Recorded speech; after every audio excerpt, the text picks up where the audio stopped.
Let's also have a look at Trump talk, and this is serious, and I think it's got a lot more serious in the last 24 hours. We talk of World War III. It's not something you want to talk up, but World War III was something Trump referred to, and the reality is we are now in a situation where the Chinese, the Russians, the Koreans, the Iranians, worse than Hezbollah, all of them have now seen just how weak the US, the leader of the free world, is. This is serious. We've got 7 months till we get a new commander-in-chief of the US, and we have this dodo wandering around in charge of Western security. Is deadly serious. But here's Donald Trump on World War III. His military policies are insane. They're insane. These are wars that will never end with him. He will drive us into World War III, and we're closer to World War III than anybody can imagine. What we're not hearing in the left media and the mainstream media is just how dire the situation is in the north of Israel, with Hezbollah ready to launch a full-scale war. Donald Trump was quite accurate, James, when he talked about the fact that Biden's weakness in Afghanistan, Biden giving money, Rita, to the Iranian regime is what has prompted the state of the world now. We are in a very precarious situation. Rita? We are, and quote Katie McFarland here, Deputy National Security Advisor, served under 4 presidents, and she said the biggest consequence of debate is China, Russia, Iran realise they have a narrowing window of opportunity to exploit US weakness.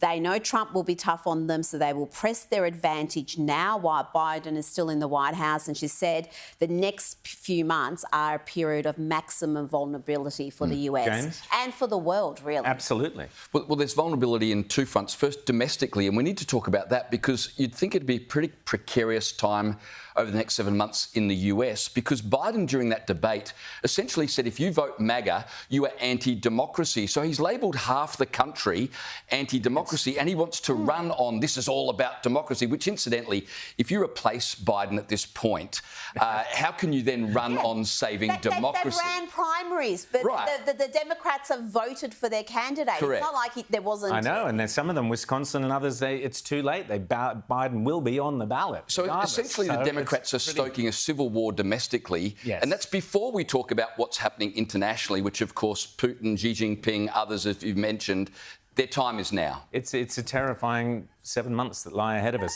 Oh, yeah, it's a terrifying 7 months, all right. I think there is a lot that has come out of that I think is also a reflection on the media. You touched on your earlier remarks, but particularly the Australian media, because they just follow the CNN, MSNBC, Guardian talking points uncritically, and we on this station have been maligned by the likes of the Nine Media, Canberra Times, Herald, Guardian, Crikey.